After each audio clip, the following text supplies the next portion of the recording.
ఓం శాంతి 29/10/1981 అవ్యక్త బాప్దాద యొక్క మధుర మహావాక్యాలు.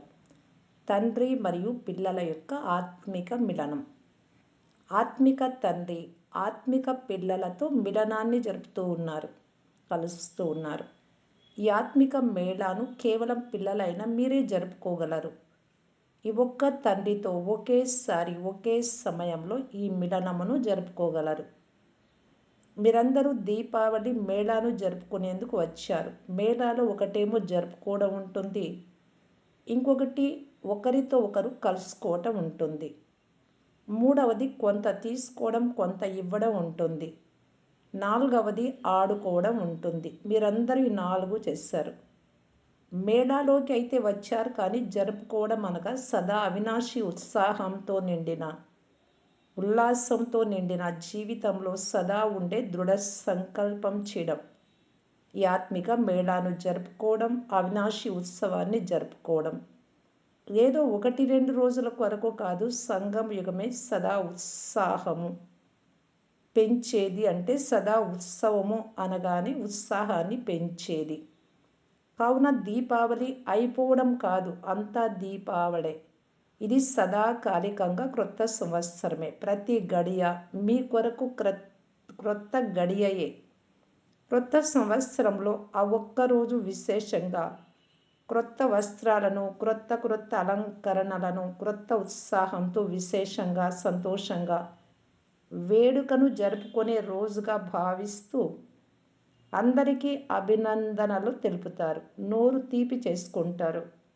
అలాగే ఆత్మిక పిల్లలైన మీ కొరకు సంగం యుగంలోని ప్రతిరోజు అందరికీ అభినందనలు తెలిపే రోజు మరియు సర్వులకు సదాకాలికంగా నోటిని తీపి చేసే సమయం. అలా సదా ఉత్సాహంలో ఉండాలి మరియు ఇతరులకు కూడా ఉత్సాహాన్ని కలిగించాలి. సదా మీ నోటి నుండి మధురమైన మాటలే వెలువడాలి. ఇదే నోరు తీపి అవ్వడం మరియు ఇతరులకు కూడా మధురమైన మాటల ద్వారా బాబా యొక్క స్మృతిని కలిగించాలి, సంబంధంలోకి తీసుకురావాలి. ఇది నోటిని తీపి చేయడం. కావున సదా మీ నోరు తీయగా ఉందా? మధురమైన పలుకులు అనే మిఠాయి సదా మీ నోటిలో ఉందా? మరియు సదా ఇతరులకు కూడా తినిపిస్తూ ఉన్నారా? మధురమైన మాటలతో ఆనందపరుస్తూ ఉన్నారా? ప్రతిరోజు శ్రేష్టమైన స్థితిని అనగా ప్రతిరోజు మీలో నవీనతను ధారణ చేస్తున్నారా? ఒక్క క్షణం గడవగానే క్రొత్త స్థితి, ఒక్క క్షణం క్రితం ఏ స్థితి అయితే ఉందో అది మరుక్షణం పైకి ఎక్కే కళ యొక్క అనుభూతి కారణంగా సదా శ్రేష్టంగా మరియు క్రొత్తగా ఉంటుంది. కావున స్థితిని ధారణ చేయడం అనగా క్రొత్త వస్త్రాన్ని ధారణ చేయడం. సత్యుగంలో అయితే స్థూలంగా సదా క్రొత్త వస్త్రాలను ధరిస్తారు. విశ్వ మహారాజులు లేక రాజవంశీయులు ఒకసారి ధరించిన వస్త్రాలను మళ్ళీ ధరించరు. కావున సంస్కారాలను రాజ్య అధికారి ఆత్మలు ఇక్కడి నుండే నింపుకోవాలి. ప్రతి సమయము క్రొత్త స్థితి మరియు ప్రతి సమయము బాబా ద్వారా జ్ఞానము, విజ్ఞానము ద్వారా క్రొత్త శృంగారం జరుగుతోంది. ఏ విధంగా అందరికన్నా ఎక్కువ సంపదవంతులు సదా క్రొత్త అలంకరణలను చేసుకుంటారో అలా సర్వశ్రేష్ఠ సంపన్నమైన తండ్రి శ్రేష్ఠ సంపన్నులైన పిల్లలకు మీకు రోజు క్రొత్త శృంగారాలు, కొత్త అలంకరణలు చేస్తూ ఉంటారు కదా. మరి ప్రతిరోజు క్రొత్త సంవత్సరం అయినట్లే కదా. క్రొత్త వస్త్రాలు, క్రొత్త సింగారం, క్రొత్త ఉత్సవం అనగా ఉత్సాహం మరియు సదా నోరు తీపిగా ఉండడం. నిరంతరము మీ నోటిలో మాధుర్యత అనే మిఠాయి ఉండాలి. కావున బాబా కూడా రోజు ఏమంటారు? మధురాతి మధురమైన పిల్లలు. ఇది పక్కాగా గుర్తుంది కదా. బాబా కూడా మధురాతి మధురమైన పిల్లలు అని అంటారు. మరియు పిల్లలు కూడా ఏమంటారు? మధురాతి మధురమైన బాబా. మరి మీ నోట్లో ఏముంది? కావున రోజు క్రొత్త సంవత్సరమే అవుతుంది కదా. క్రొత్త సంవత్సరం ఏమిటి? ప్రతి గడియ క్రొత్త గడియగా అయిపోతుంది. మరి ఇదే విధంగా జరుపుకున్నారా? లేక ఉత్సవం వెళ్ళిపోగానే ఉత్సాహం కూడా వెళ్ళిపోతుందా? ఈ విధంగా అల్పకాలికంగా అయితే జరుపుకోలేదు కదా. ఇక్కడ ఆత్మిక మేళ అనగా అవినాశి మేళ. రెండవది జరుపుకోవడంతో పాటు కలుసుకోవడం. కావున ఆత్మికంగా కలుసుకోవడం లేక మిలనాన్ని జరపడం అనగా తండ్రి సమానంగా అవ్వడం. ఇది కేవలం హృదయానికి హత్తుకోవడం కాదు, గుణాలతో కలుసుకోవడం, సంస్కారాలతో కలుసుకోవడం. బయటైతే ఆలింగనం చేసుకుంటారు పరస్పరము, అలా కాదు ఇక్కడ. గుణాలతో కలుసుకోవాలి, సంస్కారాలతో కలుసుకోవాలి, అంటే సమానంగా కావాలి. కావుననే సాంగత్యం యొక్క రంగు అన్న గాయనం ఉంది. ఇటువంటి ఆత్మిక మిలనాన్ని జరుపుకున్నారా లేక కేవలం పరస్పరం ఒకరితో ఒకరు చేతులు కలుపుకుంటూ హృదయాలకు హత్తుకున్నారా? గుణాల యొక్క మిలనము లేక సంస్కారాల యొక్క మిలనం సదాకాలికంగా ఉంటుంది కదా. రోజు మిలనాన్ని జరుపుకోవాలి. కావున పరిశీలించుకోండి, మేళాలోకి వచ్చారు అంటే ఇటువంటి మిలనాన్ని జరుపుకున్నారా? మూడవ విషయం, తీసుకోవటం మరియు ఇవ్వటం. లౌకిక రీతిగా కూడా ఏదైనా మేళాలోకి వెళ్ళినట్లయితే డబ్బు ఇస్తారు మరియు ఏదైనా వస్తువును తీసుకుంటారు. ఏదో ఒక వస్తువు తప్పకుండా కొనుక్కుంటారు కదా. కానీ తీసుకునే ముందు తప్పకుండా ఇవ్వాల్సి ఉంటుంది. మరి మీరు సదా తీసుకుంటూ ఉన్నారా? పరస్పరము ఒకరి నుండి ఒకరు ప్రతి ఒక్కరి విశేషతలు లేక గుణాలను తీసుకుంటూనే ఉంటారు. సదా తీసుకుంటూ ఉంటారు కదా. తీసుకోవడం అనగా స్వయంలో ధారణ చేసుకుంటారు. కావున ఎప్పుడైతే విశేషతలను ధారణ చేసుకుంటారో అందుకు బదులుగా సాధారణత స్వతహాగానే సమాప్తమైపోతుంది. గుణాన్ని ధారణ చేసినట్లయితే ఈ గుణధారణ యొక్క బలహీనత స్వతహాగానే సమాప్తమవుతుంది. కావున ఇది ఇప్పుడేమైపోయింది? మరి గుజరాత్ వారు తీసుకుంటూ మరియు ఇస్తూ ఉన్నారా? తీసుకోవడం మరియు ఇవ్వడం చేశారా? కావున ఈ తీసుకోవడము మరియు ఇవ్వడం కూడా అన్ని వేళలా జరుగుతూనే ఉంటుంది మరియు ఇంకా ముందు ముందు కూడా జరుగుతూనే ఉంటాయి.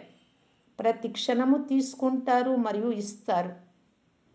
ఎందుకంటే తీసుకోవడం ద్వారా ఇవ్వడం కూడా బంధాయమానమై ఉంది.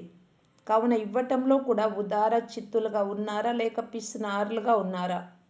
ఉదార చిత్తులుగా ఉన్నారా? మీరు ఇచ్చేదేమిటి? వేటి ద్వారా అయితే దుఃఖపడుతున్నారో వాటినే ఇస్తారు. ఎప్పుడైతే పిల్లలందరూ ఖాళీ అయిపోతారో అప్పుడే తండ్రి వస్తారు. తనువు యొక్క శక్తి లేదు, మనస్సు ధనం యొక్క శక్తి లేదు, తనువు యొక్క శక్తితో ఖాళీగా ఉన్నారు. కావునని స్మృతి చిహ్నంలో శివుడి ఊరేగింపుని ఎలా చూపించారు? మరియు మానసిక శక్తి యొక్క సమాప్తికి గుర్తు సదా పిలుస్తూనే ఉండడం. రోజు పిలుస్తూనే ఉంటారు కదా. ధనము ద్వారా ఖాళీ అయిన దానికి గుర్తుగా ఇప్పుడు మిగిలి ఉన్న ఎంతో కొంత బంగారం ఏదైతే ఉందో దానిపైన కూడా సదా గవర్నమెంట్ యొక్క దృష్టి ఉంది. భయపడుతూ భయపడుతూ ధరిస్తారు. ధనము ఉన్నా దానికి ఉన్న పేరు ఏమిటి? నల్లధనం. ఎంతగా ధనవంతులు అన్న పేరు ఉంటుందో అంతగా 90% నల్లధనమే ఉంటుంది, మోసంతో సంపాదించినటువంటిది, కూడబెట్టుకున్నటువంటిది. మరి అది పేరుకు ధనమా లేక పనికి వచ్చే ధనమా? కావున ఎప్పుడైతే అన్ని వైపుల నుండి ఖాళీ అయిపోతారో, ఎప్పుడైతే కేవలం సుధాముడి ఎండిపోయిన అటుకులు మిగిలి ఉంటాయో అప్పుడు తండ్రి వస్తారు. అలా ఎండిపోయినవి తింటూ ఉంటే నష్టమే వాటిల్లుతుంది. మీరు ఇచ్చేవి కేవలం బియ్యమే, అవి కూడా ఎండిపోయినవి అంటే కలియుగంవి. మీరు తీసుకునేది ఏమిటి బాబా నుండి? సర్వగుణాలు, సర్వశక్తులు, సర్వ ఖజానాలు, 36 కన్నా ఎక్కువ వెరైటీలు. మరి ఇది తీసుకోవడం అయిందా లేక ఇవ్వడం అయిందా? ఈ ఎండిపోయిన అటుకులు కూడా మట్టి కొట్టుకపోయినవి తెస్తారు. మట్టి యొక్క స్మృతి ఉంటుంది కదా, దేహాభిమానంతో కూడినది. ఇప్పుడైతే మారిపోయారు, కానీ తండ్రి వద్దకు వచ్చినప్పుడు దేహం అంటే మట్టి, మట్టి కొట్టుకుపోయిన వారిగానే ఉన్నారు. మట్టినే, దేహాన్నే చూస్తూ, మట్టి తాడుకుంటూ, దేహాలనే చూస్తూ ఇంకేం చేసేవారు? ఏమేమో చేసేవారు. దేహ అభిమానం. ఇప్పుడైతే రత్నాలతో ఆడుకుంటూ ఉన్నారు. కావున తీసుకోవడం మరియు ఇవ్వడం ఇది కూడా సదా జరుగుతూనే ఉంటుంది. ఇవ్వడం కూడా మట్టి కొట్టుకుపోయిన ఎండిపోయిన అటుకులు. కానీ కొందరు పిల్లలు అవి ఇవ్వడంలో కూడా ఎంతో మిడిసి పడుతుంటారు. ఈరోజు ఇచ్చేసాము అని అంటారు.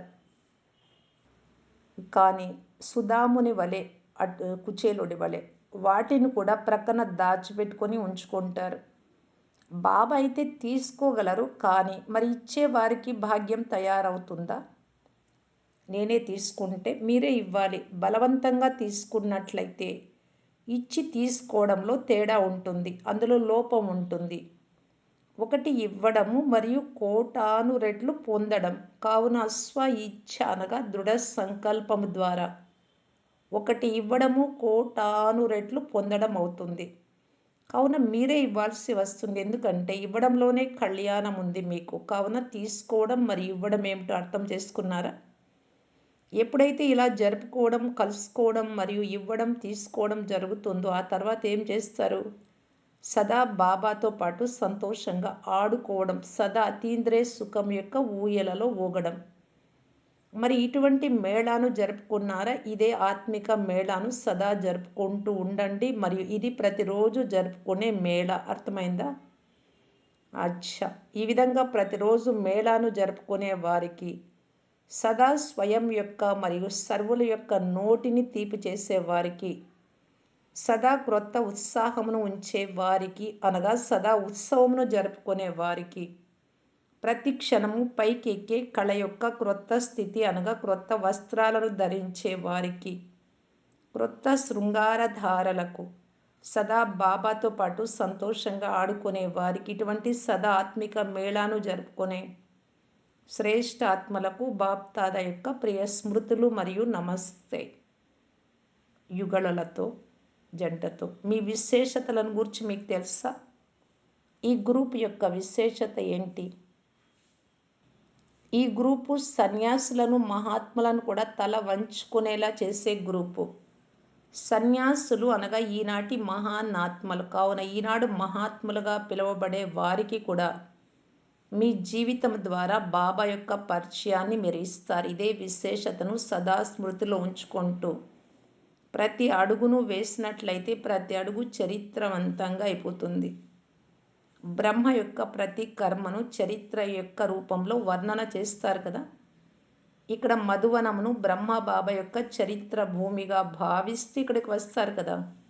కావున బ్రహ్మ బాబా యొక్క ప్రతి కర్మ చరిత్రగా అయిపోయింది, ఎందుకంటే అవి శ్రేష్ఠ కర్మలు. అలాగే ఈ గ్రూప్ యొక్క విశేషత ఏమిటి అంటే వీరు చరిత్ర సమానమైన కర్మలను చేసే గ్రూప్. ఎందుకంటే ఇప్పుడు అలౌకిక తండ్రి పిల్లలుగా అలౌకికంగా అయ్యారు.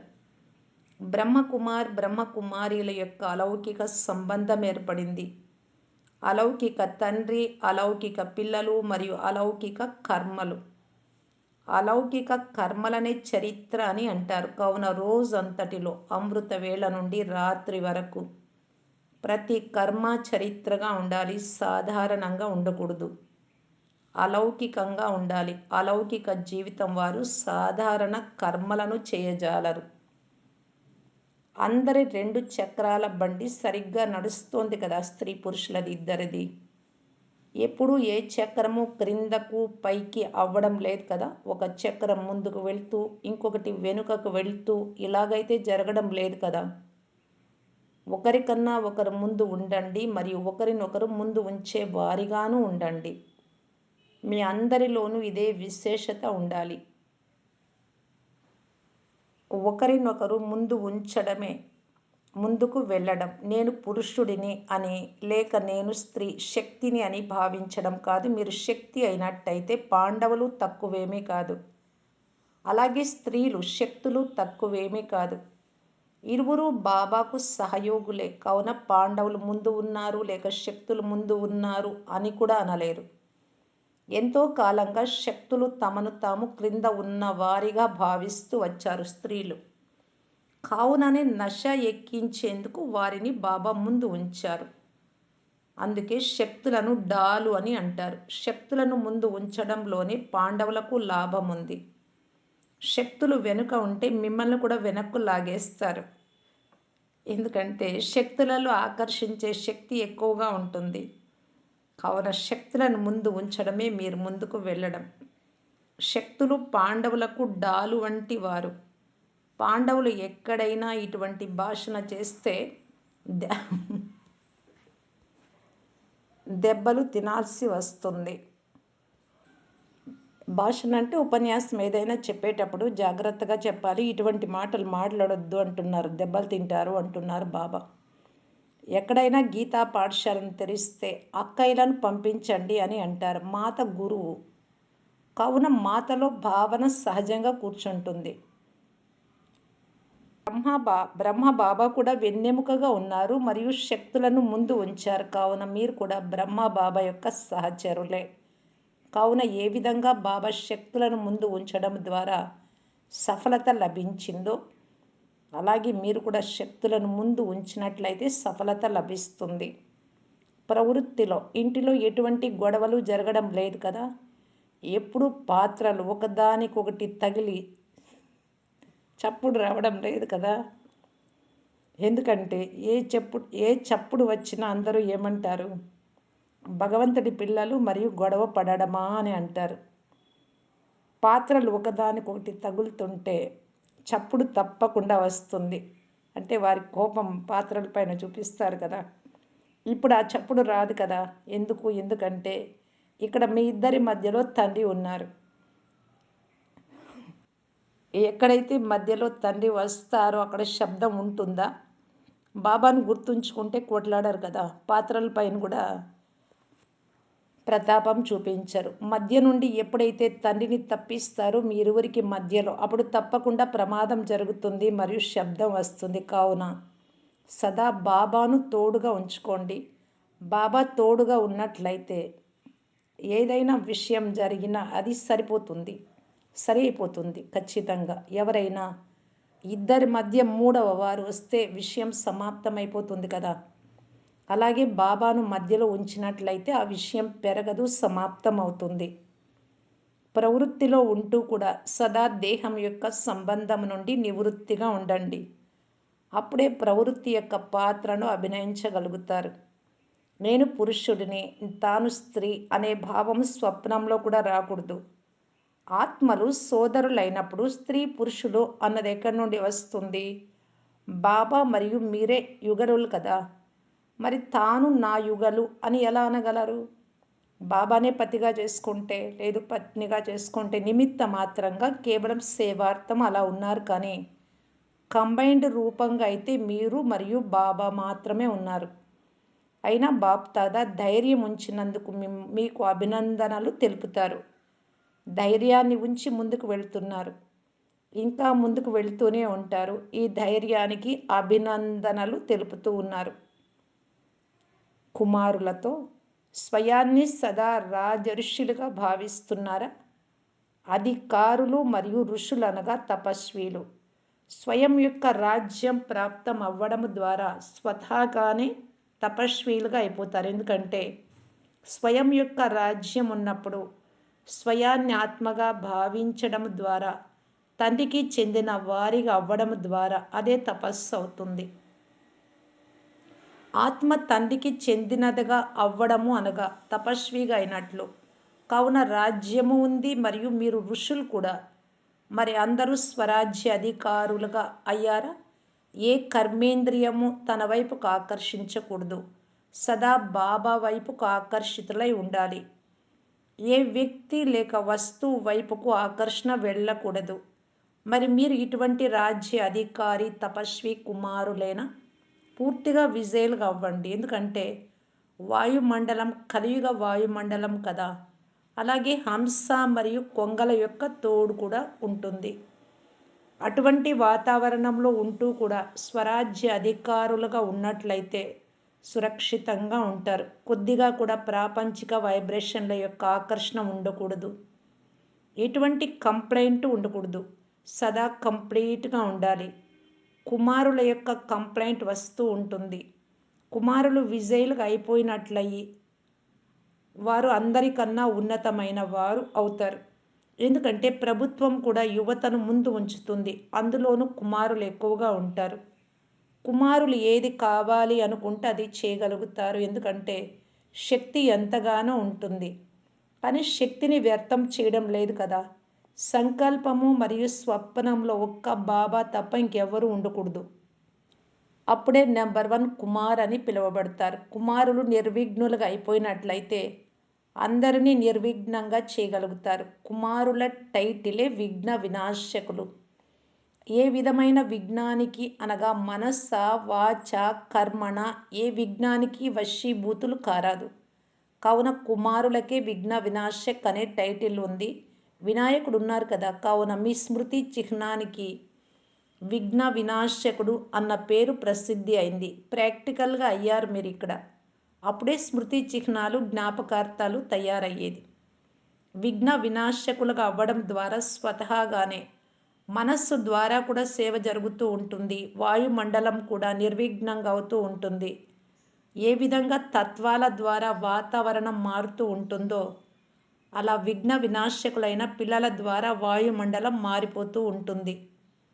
కావున నలువైపులా విఘ్న వినాశకుల యొక్క అల వ్యాపించాలి. కావున మేము విజయీ వాయుమండలాన్ని తయారు చెయ్యాలి అన్నదే స్మృతిలో ఉంచుకోండి.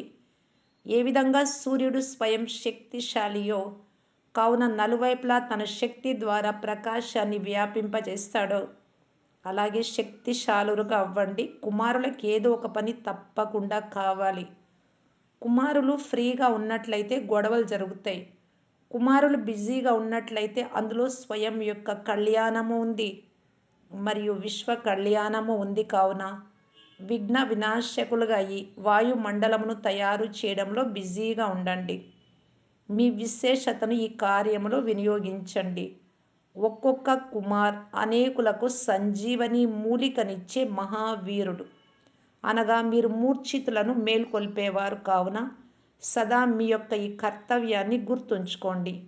ఏ విధంగా మీ లౌకిక వృత్తిని మర్చిపోరో అలాగే ఈ అలౌకిక వృత్తి కూడా సదా గుర్తు ఉండాలి. సంగమ యుగంలో బాబా ద్వారా ఏ టైటిళ్ళు ఏ బిరుదులైతే లభించాయో వాటి స్మృతిలో ఉండండి. బిరుదులు గుర్తు ఉండడం ద్వారా స్వతహాగానే జ్ఞానము మరియు జ్ఞానదాత ఇరువురి యొక్క స్మృతి ఉంటుంది. అచ్చా, ఓం శాంతి.